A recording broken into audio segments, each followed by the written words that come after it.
அது சீக்கிரமாக வரப்போகிற நம்முடைய ஆண்டவராகிய இயேசு கிறிஸ்துவின் நாமத்தினாலே அதிசயம் டிவியை பார்த்து கொண்டிருக்கிற அன்பு சகோதர சகோதரிகள் உங்கள் யாவரையும் வாழ்த்தி இந்த கடைசி கால சந்ததி என்கிற அற்புதமான நிகழ்ச்சிக்கு உங்கள் எல்லாரையும் நான் வரவேற்கிறேன். இந்த நிகழ்ச்சியின் மூலமாக ஒவ்வொரு வாரமும் கர்த்தருடைய ஆழமான சத்தியங்களை நம்ம அறிந்து கொண்டு வருகிறோம். தேவன் இந்த கடைசி நாட்களில் தமக்கென்று ஒரு பரிசுத்த சந்ததியை, ஒரு தீர்க்க தரிசன சந்ததியை, ஒரு வைராக்கியம் உள்ள சந்ததியை ஆண்டவர் எழுப்பி கொண்டு வருகிறார். ஏனென்றால் அவருடைய வருகை அதி சமீபமாய் இருக்கிறது. ஆகவே இதை பார்த்து கொண்டிருக்கிற நீங்க எல்லாருமே தேவனால் முன்குறிக்கப்பட்ட பரிசுத்த சந்ததியாகவும் அவரால் தெரிந்து கொள்ளப்பட்ட ஒரு தீர்க்க தரிசன சந்ததியாகவும் ஒரு வைராக்கியம் உள்ள சந்ததியாகவும் இருக்கிறீர்கள் என்கிறத நம்ம ஒரு நாளும் மறந்து போகக்கூடாது. நம்ம நினைச்சுக்கிட்டு இருப்போம், என்னால ஒண்ணு முடியாது, நான் சும்மா ஏதோ கடமைக்காக கர்த்தரை பின்பற்றுகிறவனாக இருக்கிறேன், ஏதோ சண்டே நான் சர்ச்சுக்கு போறேன், ஏதோ வேதத்தை வாசிக்கிறேன், நான் அப்படிதான் என்னுடைய வாழ்க்கை போய்கொண்டே இருக்கிறதே ஒழிய ஆண்டவருக்காக ஏதாவது செய்யலாம் என்று யோசித்தாலும் என்னால் செய்ய முடிவதில்லை. கர்த்தரோடு கூட என்னுடைய ஐக்கியம் சரியாக இல்லை, நான் பல விதத்துல குறைவுபட்டவனாக பலவீனப்பட்டவனாக இருக்கிறேன் என்று சொல்லி நீங்க உங்களை குறித்து நினைத்து கொண்டிருந்தாலும் ஆண்டவர் எப்படி நினைக்கிறார் தெரியுமா? நம்மை குறித்து அவர் வைத்திருக்கிற யோசனைகளும் திட்டங்களும் அது பெரிதா இருக்கிறது. ஆண்டவரை நம்மளை பார்க்கும்போது ஆண்டவர் எப்படி பார்க்கிறாருன்னா, என் மகன் சத்துருவை ஜெயிக்க போகிறான், என் மகள் பிசாசை ஜெயிக்க போகிறாள் என்கிற அந்த ஒரு நம்பிக்கையோட கர்த்தர் நம்மளை பார்க்கிறாரு. நம்ம தான் நம்மளை எப்படி பார்க்கிறோம்? தரக்குறைவாக பார்த்து கொண்டிருக்கிறோம். அதனாலதான் ஆண்டவர் சொல்லுறாரு, என்னுடைய நினைவுகள் உங்கள் நினைவுகள் அல்ல, என்னுடைய யோசனைகள் உங்கள் யோசனைகளும் அல்ல, என் வழிகள் உங்கள் வழிகளும் அல்ல என்று சொல்லி கர்த்தர் நமக்கு சொல்லி இருக்கிறார். ஆகவே இதை பார்த்து கொண்டிருக்கிற அன்பு சகோதரனே சகோதரியே, உங்களை நீங்கள் கர்த்தருக்குள்ளே பலப்படுத்தி கொள்ளுங்கள். ஹல்லேலூயா, ஆமென். சந்தோஷமா இருங்க, ஏனென்றால் நம்ம கர்த்தருடைய பிள்ளைகளாக இருக்கிறோம். சரி, இன்றைக்கு இந்த கடைசி கால சந்ததி அப்படிங்கிற நிகழ்ச்சியில என்ன தலைப்புல நம்ம ஆண்டவருடைய வார்த்தையை பார்க்க போறோம் அப்படின்னு நீங்க கேட்டீங்கன்னா, ரொம்ப நம்முடைய ஆவிக்குரிய வாழ்க்கைக்கு தேவ சித்தத்தை செய்வதற்கு ரொம்ப அவசியமான ஒரு காரியத்தை தான் நம்ம பார்க்க போகிறோம். அது என்ன அப்படின்னா, அவரை சந்திக்க வைக்கும் தேவ பெலன். ஹல்லேலூயா, அவரை சந்திக்க வைக்கும் தேவ பலன். ஹல்லேலூயா, ஆமென். உண்மையிலேயே கர்த்தருடைய பிள்ளைகளாய் இருக்கிற நமக்கு நம்முடைய வாழ்க்கையில ரட்சிக்கப்பட்ட நாள்ல இருந்து, கிறிஸ்துவை ஏற்றுக்கொண்ட நாள்ல இருந்து நமக்குள்ள ஒரு ஆசை இருக்கும், ஒரு விருப்பம் இருக்கும்.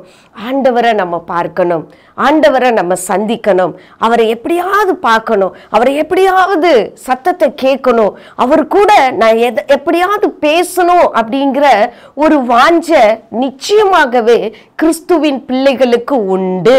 ரட்சிக்கப்பட்ட நாள்ல இருந்தே இது நம்ம உள்ளத்துல இருக்கும். ஏன்னா நம்ம சபைக்கு போவோம் பாருங்க. அப்ப சபைக்கு போகும் பொழுது நிறைய விசுவாசிகள் கர்த்தருடைய பிள்ளைகள் என்ன சாட்சி சொல்லுவாங்க?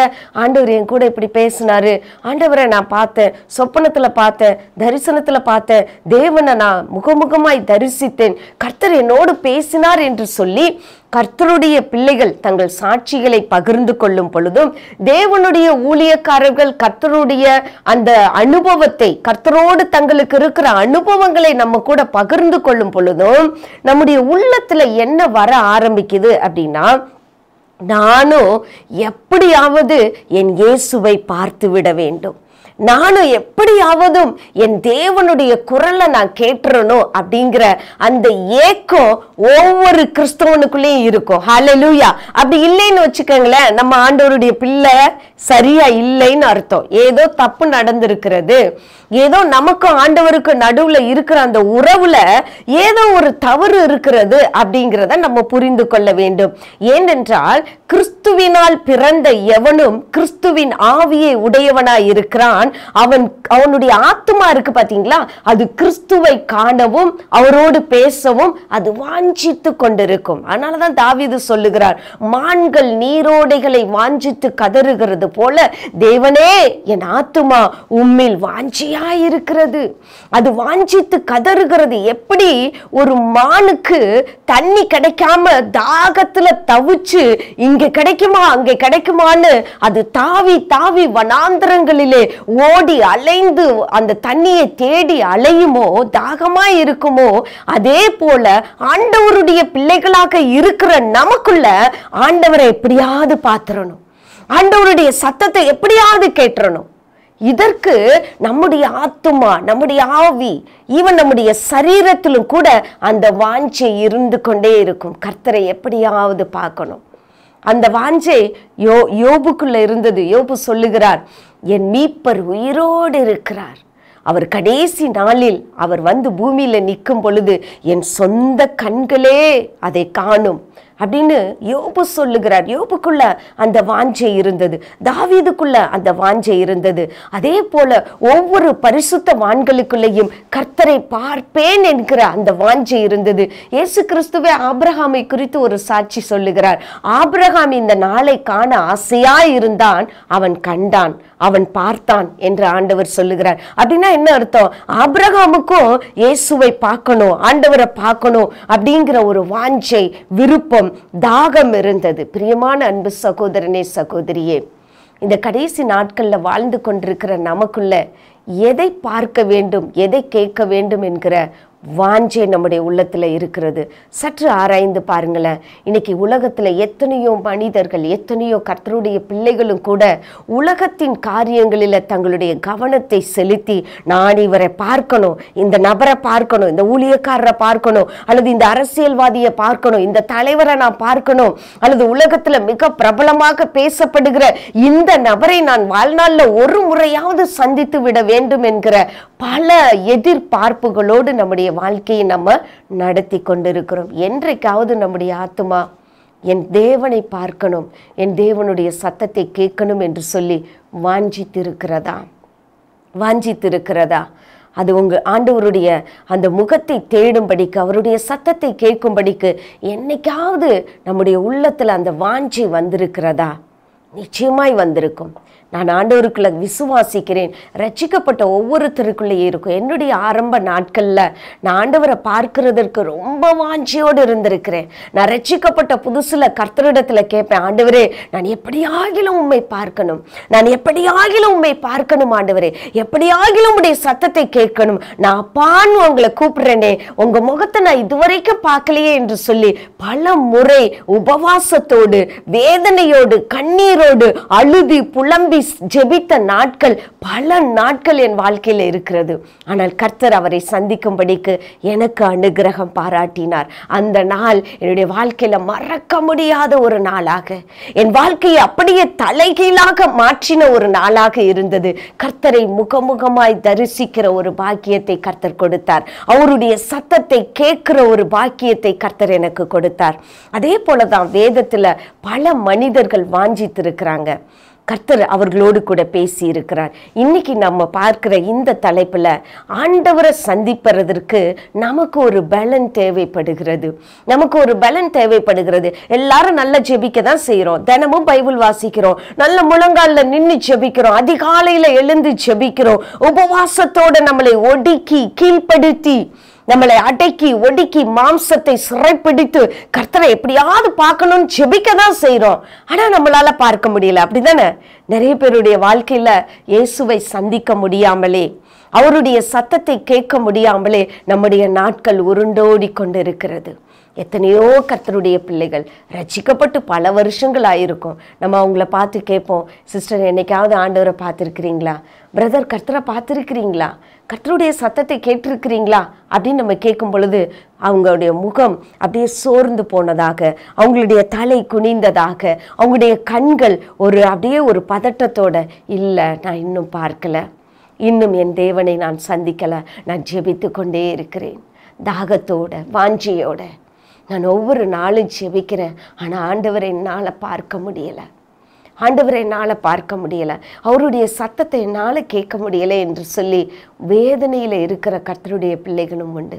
இந்த நாளில் ஒரு வேளை நீங்கள் ஆண்டவரை பார்க்கணும், ஆண்டவருடைய சத்தத்தை கேட்கணும், எனக்கு பல நாள் வாஞ்சையது, ஆனால் என் வாழ்க்கையில் இன்னும் அப்படிப்பட்ட ஒரு அனுபவம் கிடைக்கல அப்படின்னு இந்த நிகழ்ச்சியை நீங்கள் பார்த்து கொண்டு இருப்பீர்கள் என்றால், ஆண்டவர் இன்றைக்கு உங்க வாழ்க்கையில ஒரு பெரிய அற்புதத்தை செய்ய போகிறார். ஆண்டவர் உங்களை பலப்படுத்த போகிறார். ஏனென்றால் இன்றைக்கு அதை குறித்து தான் நம்ம பார்க்க போகிறோம்.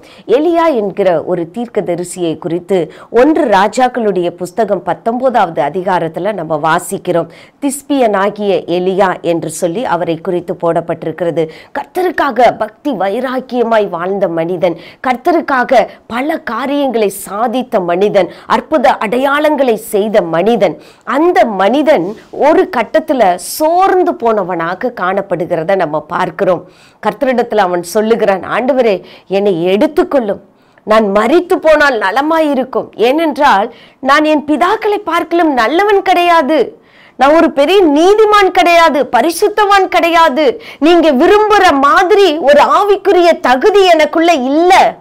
ஆகவே நீர் என்னை எடுத்துக்கொள்ளும், எனக்கு இந்த வாழ்க்கை கசப்பா இருக்கு ஆண்டவரே என்று சொல்லி ஒரு சூறைச்செடிக்கு கீழே அவன் போய் படுத்து கொண்டான். ஒரு சூறைச்செடிக்கு கீழே படுத்துக்கிட்டு, போதும் கர்த்தாவே என்னை எடுத்துக்கொள்ளும், என்னை எடுத்துக்கொள்ளும் அப்படின்னு சொல்லி ஆண்டவருடைய சமூகத்துல சலித்து போனவனாக அந்த ஆவிக்குரிய வாழ்க்கை ஒரே போர் அடிச்சு போயிருச்சு அவனுடைய வாழ்க்கையில. அது சலித்து போன வாழ்க்கையாக காணப்பட்டது. ஏன் தெரியுமா? ஆண்டவருடைய சத்தத்தையும் ஆண்டவருடைய அந்த மகத்துவத்தையும் அவன் பார்க்காதபடியினாலே, அவன் சரியான விதத்துல அனுபவிக்காதபடியினாலே அவனுடைய வாழ்க்கை என்னதான் ஒரு வைராக்கியமாய் வாழ்ந்தாலும், என்னதான் பக்தி வைராக்கியமாய் வாழ்ந்தாலும் அவனுடைய வாழ்க்கையில ஒரு சோர்வு காணப்பட்டது. போதும் கர்த்தாவே என் ஜீவனை எடுத்துக்கொள்ளும். அதே போலதான் நம்முடைய வாழ்க்கையிலும் கூட, நம்முடைய வாழ்க்கை ஆரம்பிச்சு நல்லா ஓடிக்கொண்டே இருக்கிறது. வேதத்தை தூக்கி பல வருஷம் ஆயிருச்சு, வேத புஸ்தகத்தை படித்து பல வருஷமா படிச்சுக்கிட்டே தான் இருக்கிறோம்.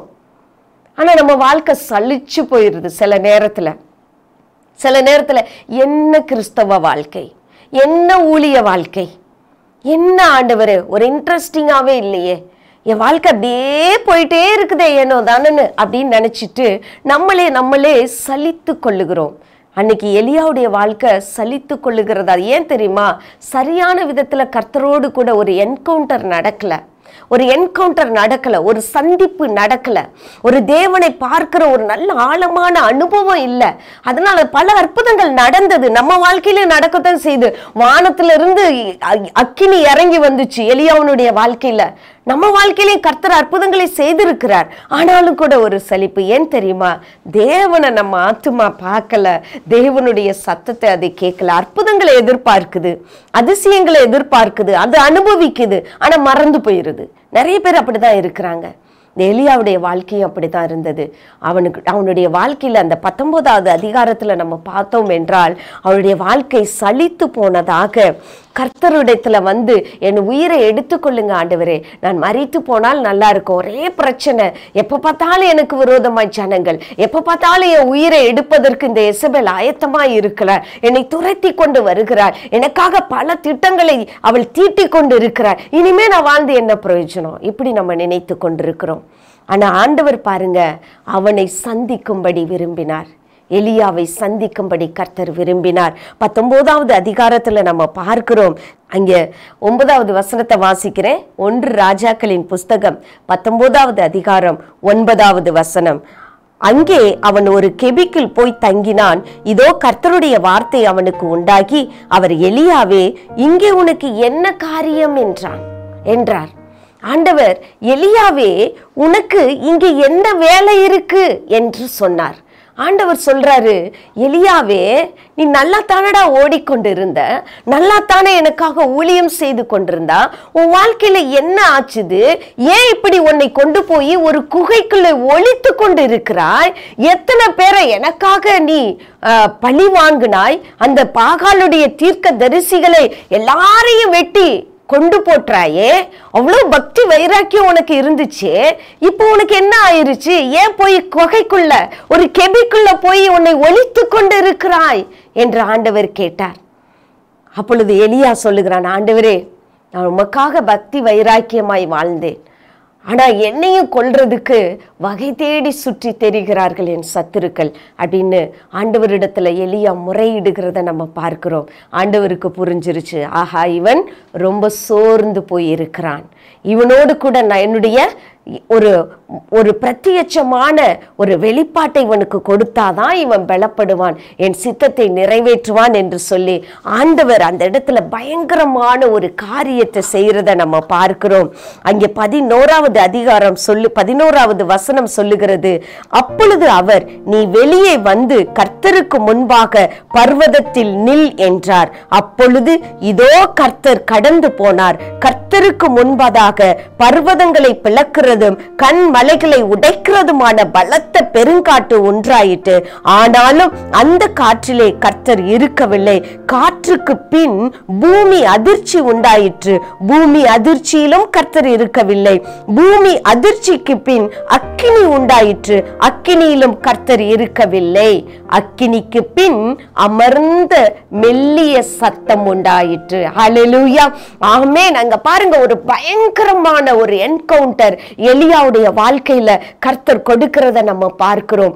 சோர்ந்து போய் பெலனற்று அவன் ஓடுவதற்கு வழி இல்லாமல் சத்துருக்களை கண்டு பயந்து மிரண்டு உயிருக்கு தன்னை ஒளித்து கொண்டு, ஐயோ என்னை என் தலையை எடுத்து விடுவாளோ இந்த எசபேல் என்று சொல்லி அவன் முடங்கி படுத்து கொண்டிருந்த நேரத்துல, ஒரு கெபிக்குள்ள போய் தன்னை ஒளித்து கொண்டிருந்த நேரத்துல கர்த்தர் எலியாவை பார்த்து பேசுகிறார். எலியாவே, இங்க உனக்கு என்ன வேலை? நீ குகைக்குள்ள அடங்கி கிடக்கிறவன் கிடையாது. நீ குகைக்குள்ள உன்னை ஒளித்து கொண்டு இருக்க வேண்டிய அவசியம் இல்லை. இதற்காக நான் உன்னை தெரிந்து கொள்ளவில்லை. வெளியில வா, பர்வதத்துக்கு மேலே போ, அங்கே எனக்கு முன்னால நில் என்று சொன்னார். பாருங்க, கர்த்தர் அவனை பலப்படுத்துகிறார். கர்த்தருடைய வார்த்தை அவனை பலப்படுத்தினது. உடனே எலியா கெபியை விட்டு வெளியில வர்றாரு.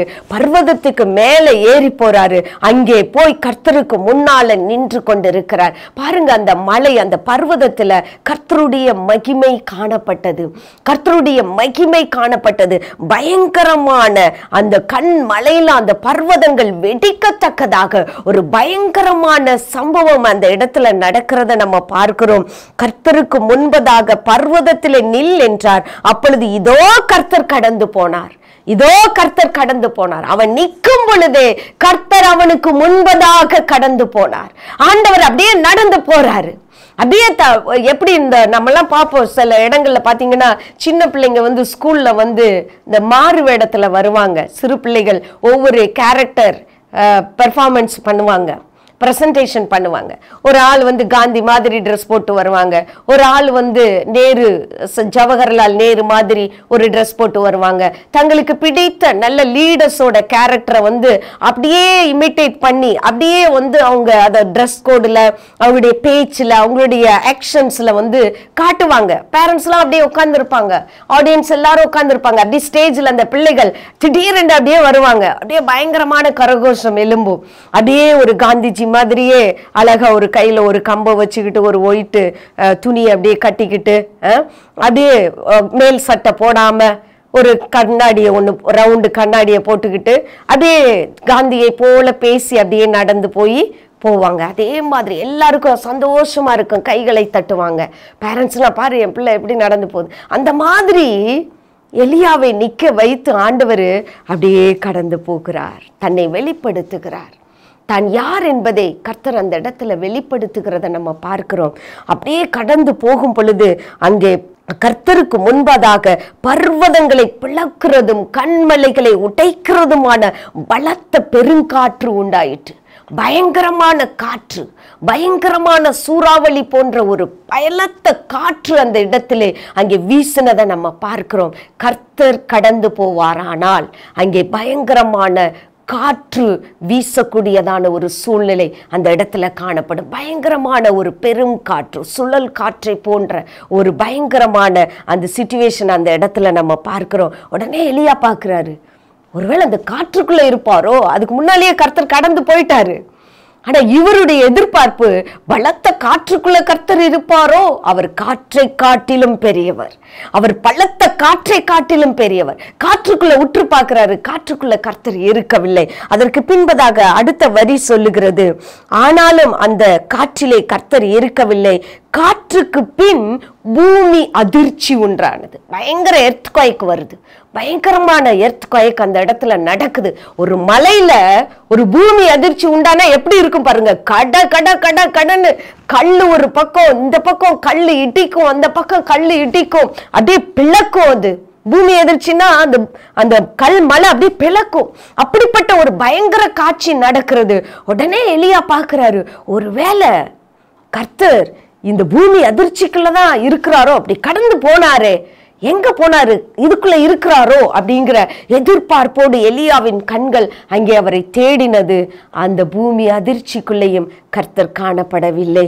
அதன் பின்பதாக ஒரு அக்கினி அங்கே உண்டாகிறது. அக்கினி உண்டாகிறது, பயங்கரமான அக்கினி, பயங்கரமான அக்கினி.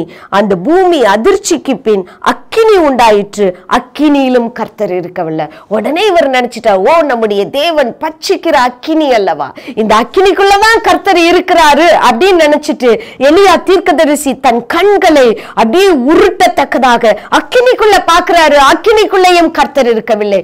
ஏனென்றால் தேவன் அக்கினியை காட்டிலும் அவர் பிரகாசம் உள்ள தேவன். அவர் அக்கினியை விட பெரியவர்.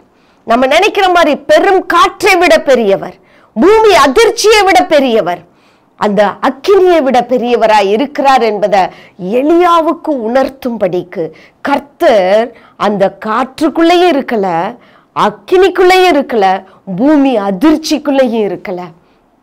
அப்படியே எலியா பார்த்து கொண்டிருக்கிறார். அக்கினிக்கு பின்னால பார்த்தீங்கன்னா ஒரு பெரிய நிசப்தம், ஒரு அமைதி, ஒரு அமைதி, ஒரு நிசப்தம் அங்கே காணப்படுகிறது. அங்க பார்க்கிறோம், அக்கினிக்கு பின் அமர்ந்த மெல்லிய சத்தம் உண்டாயிற்று. ஹல்லேலூயா, ஹல்லேலூயா. ஆண்டவராகிய தேவன் நம்ம எதிர்பார்க்கிற மாதிரி தன்னை வெளிப்படுத்துகிறவர் அல்ல. நம்ம நினைச்சிட்டு இருக்கிறோம், ஆண்டவர் வந்தாருன்னா அப்படியே பயங்கரமா வருவாரு, அப்படியே அக்கினியா வருவாரு, அப்படியே பயங்கரமான தோற்றத்தோட வருவாரு, பரிசுத்தரா இருப்பாரு, அவர் பார்க்கறதுக்கு நம்மளால முடியாது, அவரை யாரும் காணக்கூடாத வெளிச்சமாய் இருக்கிறார் என்றெல்லாம் அவரை குறித்து வேதத்துல சொல்லப்பட்டிருக்கிறது. அது உண்மைதான்.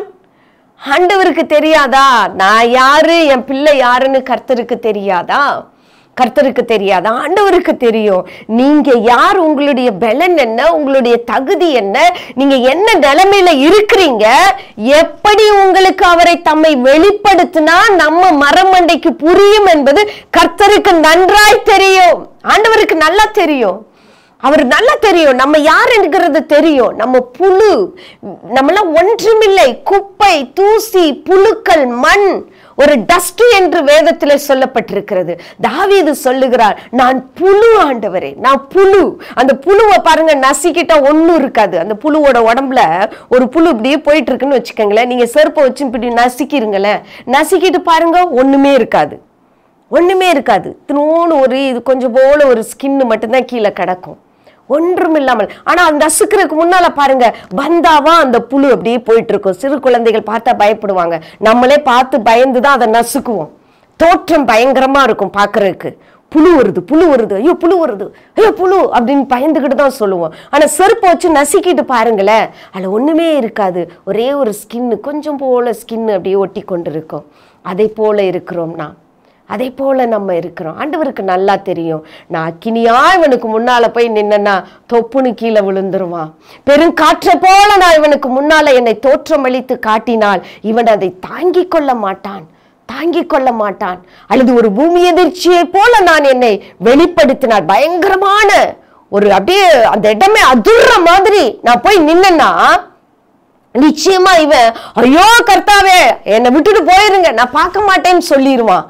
ஏன்னா இவனுக்கு அந்த தகுதி இல்லை என்பது கர்த்தருக்கு நல்லா தெரியும். நீங்க சீனாய் மலையில கர்த்தர் இறங்கும் பொழுது அது புகைக்காடாய் நெருப்பாய் காணப்பட்டது, அது அக்கினியாய் எரிந்து கொண்டிருந்தது, பயங்கரமான எக்கால சத்தம் தொனித்து கொண்டிருந்தது, பூமி அதிர்ச்சி அங்கே உண்டானது. இந்த 3 சம்பவமே நீங்க சீனாய் மலையில நடந்ததை பார்க்க முடியும். பெருங்காற்று இருந்தது, அக்கினி இருந்தது, பூமி அதிர்ச்சி இருந்தது, புகைக்காடா இருந்தது.